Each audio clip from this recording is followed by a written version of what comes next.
Hello' spread মই Debashree দেখাৰো Assam Spain চেনেললৈ সকলোকে স্বাগতম জনাইছো। আজি আমাৰ এই ক্লাছটোত মডাৰ্ণ হিষ্ট্ৰী তোমাৰ সোশ্যাল ৰিলিজিয়ন মুভমেন্ট এই চেপ্টাৰটো আমি ডিসকাস কৰিম।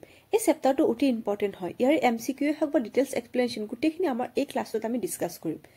আৰু কিবা যদি তোমালোকৰ ডাউট বা তোমাৰ কনফিউজন থাকে তেতিয়াহলে মোক কমেন্ট কৰিবা। সো বেছি পলম নকৰি আজি আমাৰ মেইন টপিকটোলৈ আগবাঢ়ো। 1600 চনত যেতিয়া ব্ৰিটিছসকল ভাৰতলৈ আহে 16ৰ লগত তোমালোকে একটা যোগ কৰিলে তেতিয়া 17 পালা। এই 17 17th চেঞ্চুৰী বুলি কোৱা হয়। অৰ্থাৎ 17th চেঞ্চুৰী যেতিয়া ব্ৰিটিছসকল ইণ্ডিয়ালৈকে আহে তেওঁলোকৰ মেইন উদ্দেশ্য আছিল ভাৰতত বাণিজ্য কৰা আৰু ম্যাক্সিমাম প্ৰফিট আৰ্ন কৰা। কিন্তু 1764 যেতিয়া বক্সাৰ যুদ্ধ হয় এই বক্সাৰ যুদ্ধৰ পিছৰে পৰা তেওঁলোকে অকল বেপাৰ বাণিজ্যতে নিজৰ সীমাবদ্ধ নাৰাখি তেওঁলোকে পলিটিক্যালি ইকনমিক্যালি আৰু সামাজিকভাৱে সকলো ক্ষেত্ৰতে তেওঁলোকে মাতমতাৰ আৰু নিজৰ প্ৰভুত্ব বিস্তাৰ কৰাৰ কাৰণে থাপনি মেলে। ব্ৰিটিছসকলে যেতিয়া ইণ্ডিয়াত তেওঁলোকৰ নিজৰ সাম্ৰাজ্য বিস্তাৰ কৰাৰ কাৰণে মন মেলে তেতিয়া তেওঁলোকে ভাবে যে ইণ্ডিয়াৰ মানুহখিনি অকমান এডুকেটেড কৰি কিনে তেওঁলোকক আমাৰ মানে এই কাম কাজত অকমান সহায় কৰাৰ কাৰণে তেওঁলোকক এই প্ৰশাসনিক বা এডমিনিষ্ট্ৰেচনত আমি যোগদান দিম। সো 1813 আৰু যোনটো চাৰ্টাৰ এক্ট আছিল এই চাৰ্টাৰ এক্টত 1 লাখ টকা তোমাৰ ইণ্ডিয়ান এডুকেশ্যনৰ সিস্টেমৰ কাৰণে তেওঁলোকে ইনভেষ্ট কৰে। আগতে কিন্তু তেওঁলোকে এডুকেশ্যন পাৰপাসৰ কাৰণে কোনো ধৰণৰ পইচা ইনভেষ্ট কৰা নাছিল। কিন্তু 1813 ৰ যোনটো চাৰ্টাৰ এক্ট আহে সেই চাৰ্টাৰ এক্টত 1 লাখ টকা তোমাৰ এডুকেশ্যন পাৰপাসৰ কাৰণে খৰচ কৰে। 1813 ৰ যিটো চাৰ্টাৰ এক্ট আছিল এই চাৰ্টাৰ এক্টৰ জৰিয়তে আমাৰ ইণ্ডিয়াখনত তোমাৰ ওয়েষ্টাৰ্ণ এডুকেশ্যনটো তোমাৰ প্ৰভাৱ বিস্তাৰ হ'বলৈ ধৰে। আৰু ওয়েষ্টাৰ্ণ এডুকেশ্যনটো তোমাৰ আহাৰ লগে লগে আমাৰ আগতে কি আছিল আগতে যিবিলাক আমাৰ টুল বা তোমাৰ মাদ্ৰাসা কলেজ আছিল তাতে অকল আমাৰ ইণ্ডিয়াৰ ৰিটেনিটি আৰু কাষ্টমৰ ওপৰতে তোমাৰ শিক্ষা দিয়া হৈছিল। কিন্তু ওয়েষ্টাৰ্ণ এডুকেশ্যন আহাৰ ফলত আমাৰ ইণ্ডিয়াত ওয়েষ্টাৰ্ণ এডুকেশ্যনৰ ফলত তোমাৰ লিবাৰ্টি ইকুৱেলিটি আৰু ফেডাৰনিটি অৰ্থাৎ তোমাৰ স্বাধীনতা ভাতৃত্ববোধ সমতা এইবিলাক মনোভাৱৰো তোমাৰ আগমন হ'বলৈ ধৰে।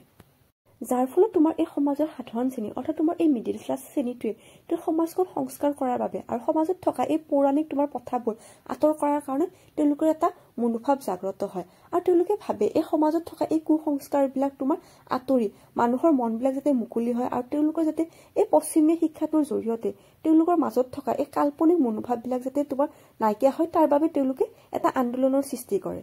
সো এই 19th চেঞ্চুৰীৰ পৰা তোমাৰ এই সমাজ সংস্কাৰ অৰ্থাৎ তোমাৰ এই সোশ্যাল ৰিলিজিয়ন মুভমেন্ট বিলাক তোমাৰ ষ্টাৰ্ট হয়। ইণ্ডিয়াৰ তোমাৰ ইষ্ট পাৰ্টত অৰ্থাৎ কলকাতাত তোমাৰ ৰাজা ৰামমোহন ৰায় এই ব্ৰহ্ম সমাজখন প্ৰতিষ্ঠা কৰে। ৰাজা ৰামমোহন ৰায় তোমাৰ first modern man of India বুলি কোৱা হয়। ৰাজা ৰামমোহন ৰায় তোমাৰ মূৰ্তি পূজা নিন্দা কৰিছিলে।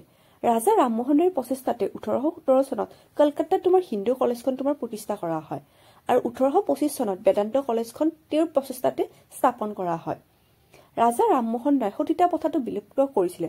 সতীতা প্ৰথা মানে যেতিয়া হাজবেণ্ডটো ঢুকাই যায় তেতিয়া স্ত্ৰীজনে নিজৰ দেহটো তোমাৰ মানে পুৰি পেলাব লাগে। এইটো সতীতা প্ৰথা বুলি কয়। এই সতীতা প্ৰথাটো ৰাজা ৰামমোহন ৰায় বিলুপ্ত কৰিছিলে। ৰাজা ৰামমোহন ৰায় তোমাৰ ওয়েষ্টাৰ্ণ এডুকেশ্যনৰ ওপৰত গুৰুত্ব দিছিলে আৰু বিধৱাসকলক যাতে পুনৰ বিবাহ কৰে আৰু তেওঁলোকক যাতে বিধৱাসকলৰ মানে বা নাৰীসকলৰ যাতে শিক্ষা তোমাৰ সম্প্ৰচাৰ হয় তাৰ কাৰণে এই ৰাজা ৰামমোহন ৰায় বিভিন্ন ধৰণৰ তোমাৰ প্ৰচেষ্টা হাতত লৈছিলে। সেইকাৰণে ৰাজা ৰামমোহন ৰায়ক তোমাৰ মডাৰ্ণ মেন অফ ইণ্ডিয়া বুলি কোৱা হয়। আৰু ৰাজা ৰামমোহন ৰায় দুখন সম্বাদ কমোডি আৰু এখন হ'ল পাৰ্চেন্ট অফ জিষ্ট এই দুখন বহুত ইম্পৰ্টেণ্ট জাৰ্নেল হয়। এইবিলাক এক্সামত আহিয়ে থাকে এইবিলাক এমচিকিউ টাইপত বহুত ইম্পৰ্টেণ্ট পইণ্ট হয়। ব্ৰহ্ম সমাজৰ পিছত তোমাৰ আৰ্য সমাজ এই আৰ্য সমাজখন তোমাৰ দয়াৰাম সৰস্বতীয়ে তোমাৰ প্ৰতিষ্ঠা কৰিছিলে। আৰু এই দয়াৰাম সৰস্বতীৰ তোমাৰ অৰিজিনেল নেম আছিলে তোমাৰ মূলা শংকৰ। আৰু তেখেতৰ এটা ফেমাছ মানে slogan go back to Vedas এই শ্লোগানটো তেখেতে দিছিলে। আৰু ইণ্ডিয়া ফৰ ইণ্ডিয়ান এই দুটা শ্লোগান তেওঁৰ বহুত ফেমাছ শ্লোগান হয়। আৰ্য সমাজ দয়াৰাম সৰস্বতী। নেক্সট হ'ল তোমাৰ ধৰ্মসভা আৰু এই ধৰ্মসভাৰ প্ৰতিষ্ঠাপক হ'ল তোমাৰ ৰাধাকান্ত দেৱ। আৰু ৰাধাকান্ত দেৱে তোমাৰ ছোৱালীসকলক অৰ্থাৎ ওমেনসকলক ৱেষ্টাৰ্ণ এডুকেশ্যন দিয়াৰ ক্ষেত্ৰত গুৰুত্বপূৰ্ণ ভূমিকা গ্ৰহণ কৰিছিলে। তোমাৰ ইণ্ডিয়ান ৰিফৰ্ম এছ'চিয়েশ্যন ইয়াৰ প্ৰতিষ্ঠাপক হ'ল তোমাৰ কেশৱ চন্দ্ৰ সেন।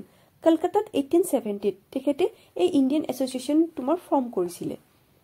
আৰু মেইনলি তেখেতে গুৰুত্ব দিছিলে ওমেনৰ ষ্টেটাছটো ইম্প্ৰুভ কৰাৰ কাৰণে। কাৰণ তেতিয়া সমাজত তোমাৰ ওমেনসকলৰ কণ্ডিশ্যন একেবাৰে তোমাৰ ঘৃণনীয় আছিলে।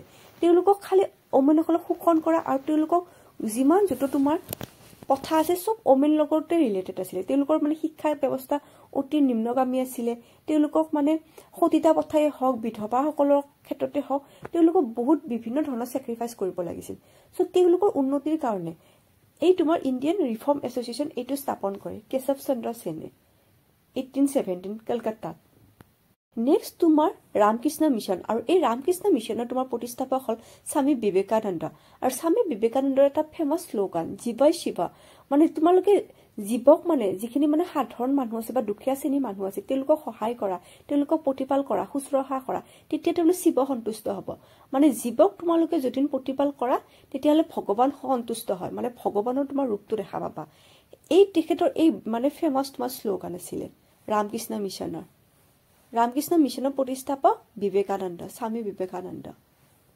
নেক্সট তোমাৰ বহিষ্কৃত হিতকাৰণী সভা আৰু ইয়াৰে তোমাৰ ফাউণ্ডাৰ আছিল বি.এড. আম্বেদকাৰ আৰু বি.এড. আম্বেদকাৰক তোমাৰ ফাদাৰ অফ দ্য কনষ্টিটিউশ্যন বুলি কোৱা হয় বি.এড. আম্বেদকাৰে এই তলৰ অনুসূচিত জাতিসকলক তোমাৰ তেওঁলোকৰ যাতে শোষণ নহয় আৰু তেওঁলোকৰ অধিকাৰৰ কাৰণে তেখেতে সদায় মাত মাতিছিলে আৰু এই বি.এড. আম্বেদকাৰৰ তোমাৰ প্ৰচেষ্টাতে আমাৰ কনষ্টিটিউশ্যনত এছ.টি. আৰু এছ.চি. ৰিজাৰ্ভেশ্যন তোমাৰ লাগু কৰা হয় নেক্সট তোমাৰ সত্য সম্বোধক সমাজ আৰু ইয়াৰে প্ৰতিষ্ঠাপক আছিলে তোমাৰ জ্যোতিবা ফুলে আৰু জ্যোতিবা ফুলেক তোমাৰ ইণ্ডিয়াৰ ৰিফৰ্মাৰ বুলি কোৱা হয় তোমাৰ দুটা কনচেপ্ট আছে এটা হ'ল তোমাৰ ৰিফৰ্মাৰ আৰু এটা হ'ল তোমাৰ ৰিভলিষ্ট ৰিফৰ্মাৰ বিলাক তোমাৰ ৱেষ্টাৰ্ণ এডুকেশ্যনৰ ক্ষেত্ৰত তোমাৰ গুৰুত্ব দিছিলে যেনে তোমাৰ ওমেন এডুকেশ্যনৰ ক্ষেত্ৰত বা তোমালোকে বিধৱা বিবাহৰ তোমাৰ প্ৰচলনৰ ক্ষেত্ৰত তেওঁলোকে বহুত ধৰণৰ তোমাৰ প্ৰচাৰ কৰা তেওঁলোকক মানে মানদণ্ড উন্নত কৰাৰ কাৰণে তেওঁলোকে শিক্ষাৰ ক্ষেত্ৰত তেওঁলোকে গুৰুত্ব দিছিলে কিন্তু এই ৰিভলিষ্ট বিলাকে যিবিলাক তোমাৰ পৰম্পৰাগত শিক্ষা অৰ্থাৎ যিবিলাক টুল বা মাদ্ৰাছা স্কুল বিলাকত